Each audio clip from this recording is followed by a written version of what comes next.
Hello friends, வணக்கம். விடியல்லைங்கிலிருந்து இன்றைக்கி நம்ம குயிக் அண்ட் ஈஸியாக புதினா சாதம் தான் பார்க்க போகிறோம்.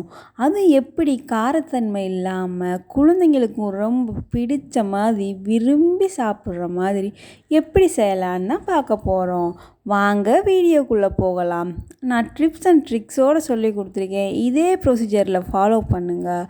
உங்களுக்கு அந்த ஸ்மெல் எதுவுமே வராமல் கரெக்டாக இருக்கும்.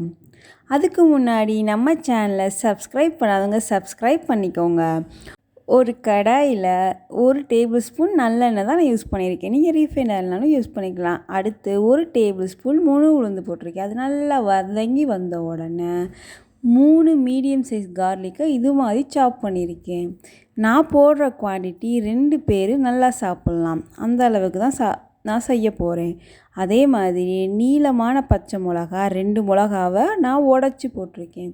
நான் இன்னமும் ஃப்ளேம் கூட்டவே இல்லை, மீடியம் ஃப்ளேம்லேயே தான் இருக்குது. அதே மாதிரி 2 கைப்பிடி அளவு ஃப்ரெஷ் புதினாவை 2 டைம்ஸ் நல்லா கழுவிட்டு யூஸ் பண்ணியிருக்கேன். இப்போ மழைக்காலம் இல்லையா, ரொம்ப மண்ணாக வரும். அதனால் பார்த்து 2 or 3 டைம்ஸ் கழுவி நல்லா யூஸ் பண்ணுங்கள். இப்போ அதே மாதிரி மீடியம் ஃப்ளேமில் வச்சு நல்லா கிண்டி விடுங்க பொறுமையாக. இதே மாதிரி கிண்டி அதை அப்படியே கலர் மாறாமல் அப்படியே வதங்கி சுருங்கிரும் பாருங்கள். இந்த மாதிரி ஸ்டேஜில் எலுமிச்சம்பழத்துலேயே அரை எலுமிச்சம்பழம், குட்டி எலுமிச்சம்பழம் இருக்குமா, அந்த அளவு புளி எடுத்துக்கோங்க. இது நான் சொல்கிறது 2 பேர் கரெக்டாக சாப்பிட்ற அளவுக்கு.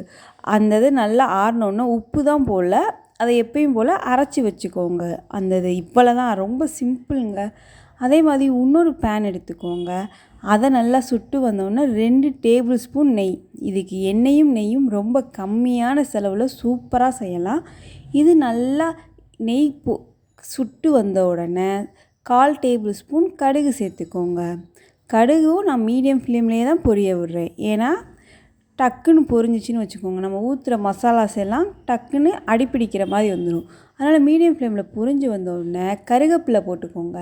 கருவேப்பிலை போட்டு புதினா ரைஸுக்கு கண்டிப்பாக நீங்கள் பூண்டும் வெங்காயமும் குட்டி குட்டியாக நறுக்கி சேர்த்துக்கோங்க. நான் மீடியம் சைஸ் ஆனியனும் ஒரு 4 பூண்டையும் குட்டி குட்டியாக சாப் பண்ணி வச்சுருக்கேன். அது லைட்டாக வதங்கினாலே போதும், ரொம்ப வதங்கணும் அவசியமே கிடையாது. புதினா சாதத்துக்கு லைட்டாக வதங்கினாலே போதும்.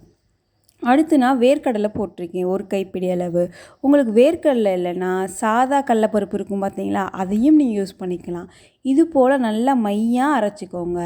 ஒரு 2 சுற்று உங்களுக்கு அரைப்பலைன்னா கொஞ்சோண்டு தண்ணி ஊற்றி நல்லா அரைச்சிக்கோங்க. இப்போயும் நான் மீடியம் ஃப்ளேம்லேயே தான் வச்சுருக்கேன். அதனால் இப்போ தான் நம்ம உப்பே போட போகிறோம். நான் இந்த புதினாக்கு தகுந்தாப்பில் 1 டேபிள் ஸ்பூன் சால்ட் சேர்த்துருக்கேன். உங்கள் சால்ட்டு பொறுத்து நீங்கள் சேர்த்துக்கோங்க. இதை நல்லா மீடியம் ஃப்ளேமில் 2 வதக்குங்க.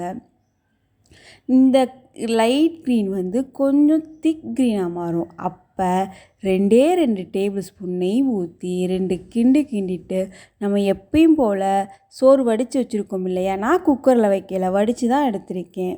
வடித்து எடுத்தது 250 கிராம் அரிசி சேர்த்துருக்கேன். இதுக்கு அகலமான பாத்திரத்தில் சாப்பாடை போட்டு ஆற விட்டு 1 டேபிள் ஸ்பூன் நல்லெண்ணெய் ஊற்றி வச்சிங்கன்னா இது போல் பொழுன்னு ஆயிரும்.